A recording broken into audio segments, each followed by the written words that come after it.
I'm only interested in the fireplace. The fire, you see, you can feel the barbecue on the terrace. So that's a good sign. It's there. We're going to have a nice little ribeye. Samuel and his two sons come to Gueuleton for dinner. Which specializes in flame-grilled meats. Hello. How are you? Impeccable. For a good prime rib.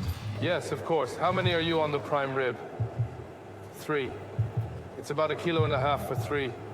I'm either going to offer you some Normandy, which is here, because we're on something with lots of parsley. Pieces of meat displayed like diamonds. 8 breeds to choose from, including Aubrac and Angus. La Normande? You just chose the one I love. There you go. Chop, chop, chop. 88 euros for a kilo of Normandy prime rib, matured for 3 weeks. We'll throw it straight on the fire. Here, the majority of meats are cooked over a flame in this fireplace that sits in the middle of the restaurant, the attraction. You don't have a constant temperature. You have to manage the embers, the fire, the flame. And that's a lot of things, a lot of parameters to manage at the same time as cooking. Depending on its thickness, the prime rib should cook for around 25 minutes. At a glance, the griller knows when it's ready. He spends 6 hours a day in front of the flames. The temperature in the hearth is 380 degrees. First summer, you have to adapt to the heat. I lost about 25 kilos. In the first month, I lost 17. By the end of the summer, I'd lost 25 kilos. At the end of the season, I had to put on a whole new wardrobe. Cooking over a wood fire is all about our roots. I mean, when I eat a piece of grilled meat, I imagine myself as a prehistoric man. Lightning strikes a tree, the animal dies. What are they going to eat? A piece of grilled meat. And then we discover cooking, and then it's extraordinary.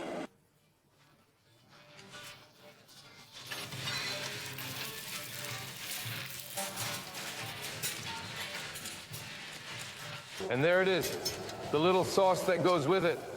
Look at that smell. It's calling us. Eat me, eat me.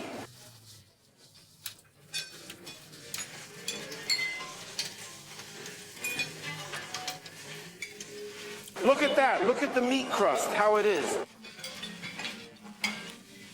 Samuel might even devour the bone. He has no qualms about enjoying meat, despite the rhetoric of those who would like us to eat less or no meat at all. To me, they're extremists. Yes, they are. They piss us off. They're destroying all those values of family and authenticity. It's France today that's in peril with that, because they're foreigners. What do they want? They want to eat French food the way we've been eating for generations. Bill for 5, including aperitif, starter and main course. 300 euros. 140 just for the prime rib. Did everything went well? Perfect, perfect. 60 euros per person is the average bill at this restaurant, sometimes including a digestif offered by the owner. Cheers, thank you very much. Happy birthday, my boy. 18 years is something to celebrate. You see, there's hair growing, chicks arriving, bam, bam, bam. Thank you very much. Have a nice evening. A former salesman, Antoine Labbé, known as Bouli, 33 years old, 127 kilos, took over this restaurant 2 years ago. He transformed it and joined this meat-eating brand. His sales have tripled. Wait, a little mint? A little mint. And that's Billy. Là, y a Billy, Bouli, Bouli, Billy. At the head of each of the chain's establishments is a manager responsible for setting the mood. Jean-Philippe, the only good thing about him is his wife. It's her! It's Alexa! Customers need to feel like they're at a party with friends, or in the third half of a rugby match. The brand sells itself as a landmark for bon vivants. When I see one like that, with the super nipple, mouth open, I calculate its chest size. I like her to be muscular like a docker's muscles, and not like those puny ones in Cocker Spaniel ears. What's important is to enter a place where there's life, and above all, where there's a soul. If there's no soul, there's no place. If we could have put in millions of euros, but it's never going to happen. Bravo, Bouli!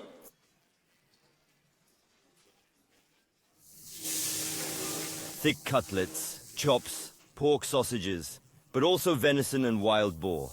Every year, this restaurant sells around 45 tons of meat. And the star-side dish is the pomme et grenaille from the Ile de Ré.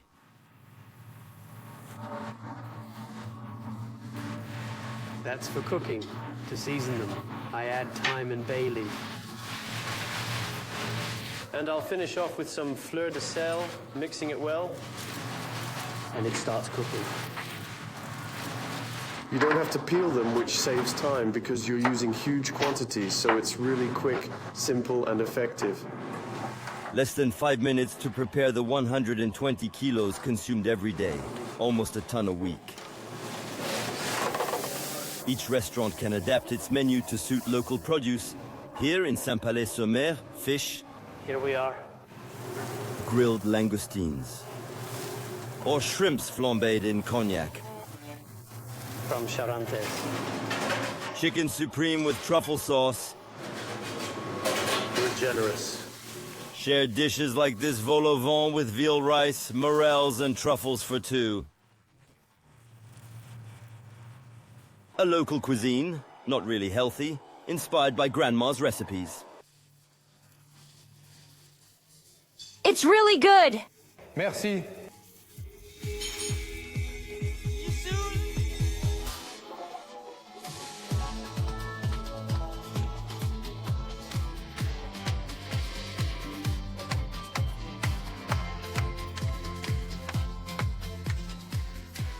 Today there are 18 restaurants in France like this one. Created 9 years ago by two 30-somethings worthy descendants of Gargantua.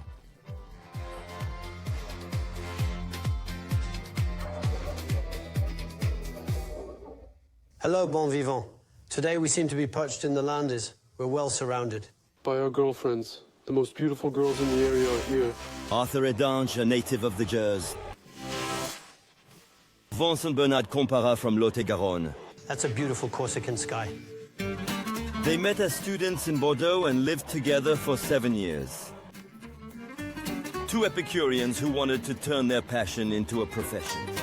They began by organizing themed evenings in restaurants, then opened their own wine bar in Agen. Hello, what's your name? Michel? Hello, Michel. Ain't life grand? To promote themselves, they shoot these videos and post them on social networks.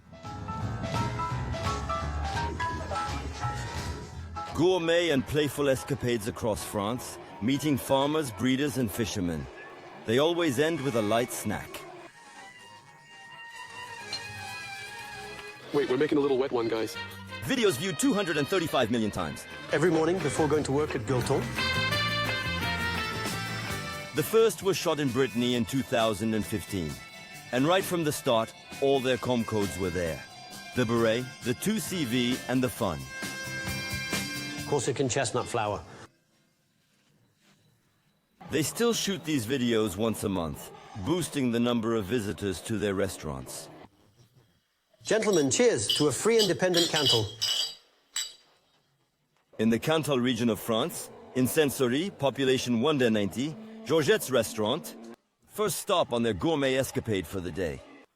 Arthur and Vincent are the owners of the Brive-la-Gaillarde restaurant and one of their pork main suppliers. Look, come on, a morning pain au chocolat. It's 10 o'clock in the morning. For madame. Time for a café crème. Why, Georgette? How long have you had the bistro? Do you know how long you've been here? It's old, but I took it in '62.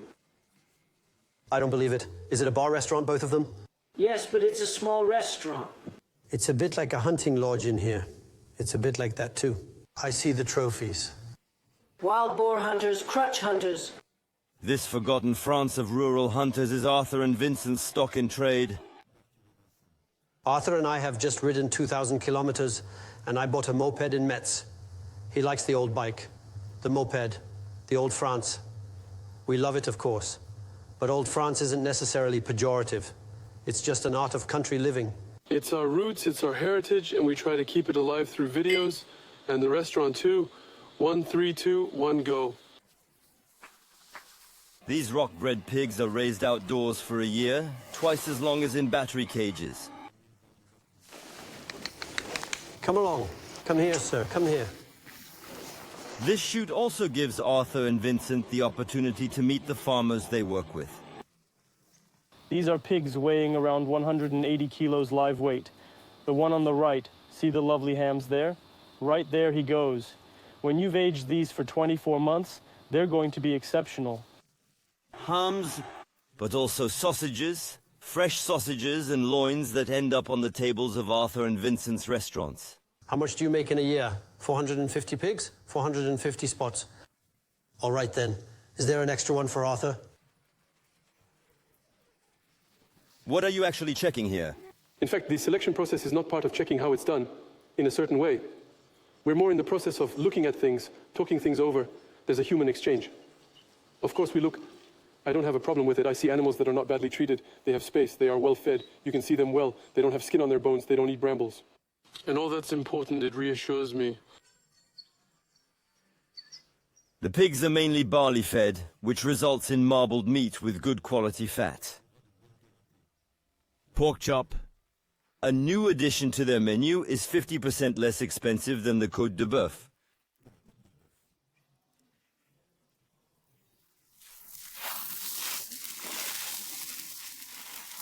Fat is the essential part of meat because it's what gives it its taste. And so there are different qualities of fat. And when an animal has eaten well, a healthy diet, we have fats that are very fresh, that are not saturated. We say unsaturated fats. Perfect. Here you have 2 ribs. XXL 800-gram ribs. And the best part is that you can eat them rosé. We're rediscovering the pig. You know, at your grandmother's house 25 years ago, when you killed the pig? That's good. Silence is a pleasure. Convinced they'll give it a try in their restaurant. A love for meat that's out of step with current ecological concerns and the impact of livestock farming on the environment. We need to drastically reduce our meat consumption, and you're advising us to eat more and more of it, in fact. It depends on what kind of meat you eat. Look, this is free range. The beef we eat is all free range. It's not intensive. It's a whole philosophy that we try to put forward. After that, if you don't eat meat, there's no more farming. It's not about quantity, it's about quality. We need protein. It's also important to be tolerant. It's unbearable to be fighting all the time. We need to be tolerant, and there are obviously things we can improve on, given the changing climate and other issues. So we're aware of that. We're not stupid. We're not. Do you want all French people to eat quinoa every day for lunch and dinner? No. Let's try to respect French multiculturalism when it comes to food. He's one of us. He's going to eat pig like everyone else. Loading. Best if you come home with it. Arthur and Vincent don't have an office. They manage their business by car, but it's no longer a 2 horsepower. Still wearing seat belts, and that's it? Did you hook the kids? The French art de vivre they operate has made 2 of them businessmen. Their group employs 300 people, big bosses who cultivate a peasant image. You're often criticized for being marketed, for having the berets. How do you respond? It's just like Arthur and I. We're people who loved our grandmother's cooking, who loved sharing the right tools with our parents. In fact, we always do it as a family, because we're very much family too. So there you have it. We didn't invent anything. We've just put forward the art of living that we love in the countryside, what we are. And the beret, have you always worn it? Well, no, I haven't always worn the beret, because I don't wear it when I'm driving. I wear it when I'm reporting, when I'm hunting, when I'm fishing, when there's a bit of sun. It's not every day, but we wear it quite often. The beret is an accessory that has become an identity. That's true. But my grandfather wore a beret every time he left home. And we knew him. It was our grandparents' generation, and it moved us. And really, when we started out, Vincent and I said to ourselves, we're going to do something a bit cheesy for people from another generation. But we didn't care. In fact, we loved those Louis de Funès films. We loved The War of the Buttons. Those were the things that marked our childhood.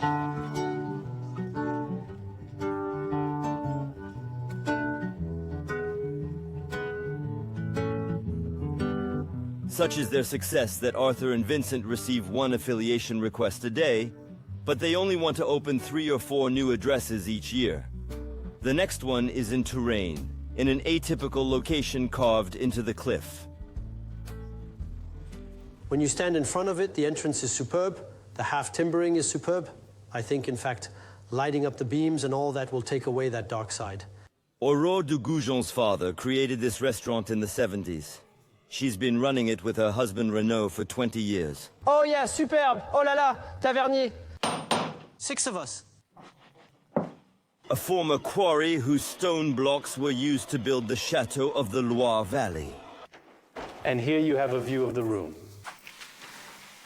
Which is still pretty. When I arrived in the room, I remember I went, wow, it's really impressive. And on top of that, they've already put in a fireplace. We thought, well, this is our place. We're almost at home, you know. But to make it really theirs, they're going to have to do some major renovations. The restaurant is old. So, out with the red carpet, in with the solid parquet. We'll also have to brighten up the dining room. Look, Arthur, here, we sanded it down to get an idea. Small facelift for the roof structure. We'll go from that to this. So this is the counter we were talking about earlier? Where? Here we widen out more clearly. There too. For example, do you put wine behind the deli on the counter? It encourages more. It encourages consumption. Plus, it's part of the Gueuleton experience, part of what we love. An attractive bar and a wine cellar. The 2 new affiliates are investing a total of 500,000 euros in the works. They hope to see a return on their investment through increased sales. The couple will have to pay 4% annual royalties to the brand. Renaud is a chef. He worked at Bocuse and is currently working in gourmet cuisine. The new menu will be much simpler. And what we're going to do is just as good, but there'll be less work on the plate. Me, for example, it takes 4 minutes to set a plate. Here, we're plating the dish. It's 30 seconds, 1 minute maximum. And if I can, it's actually a dish to share. So, for example, we take a prime rib. The prime rib is eaten by 2 or 3 people. It's not the same work as sending out 3 different plates. The chef's specialty, pâté en croûte, is very useful when you're turning 36. And this is a real birthday cake. It's called birthday pâté croûte. Check it out. It's going to be worth it. Below Arthur. Wow. All right. Happy anniversary. In addition to their restaurants, Arthur and Vincent launched a flourishing new catering business 5 years ago.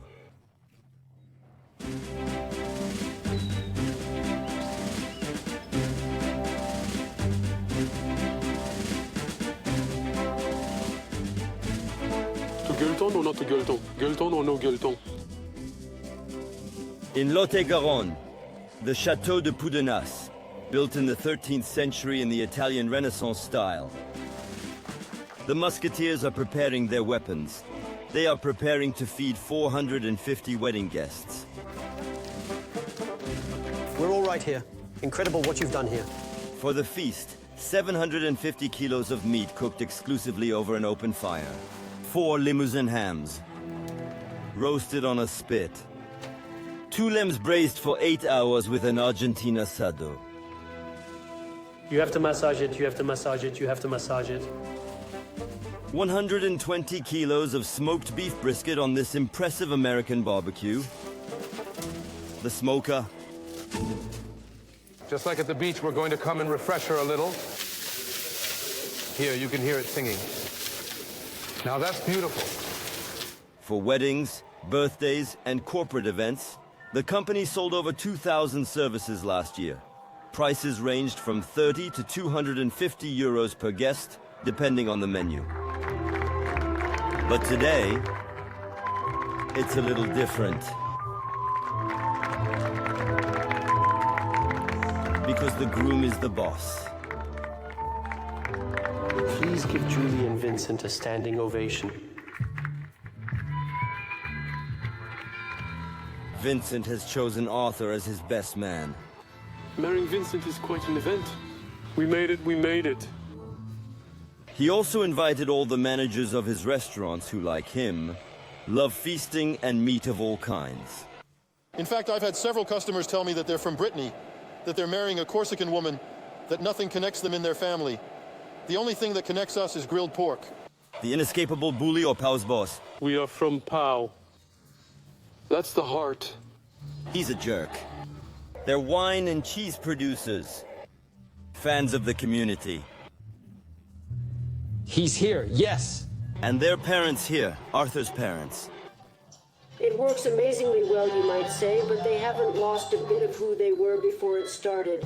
They're Arthur and Vincent from before Guilleton. That's wonderful.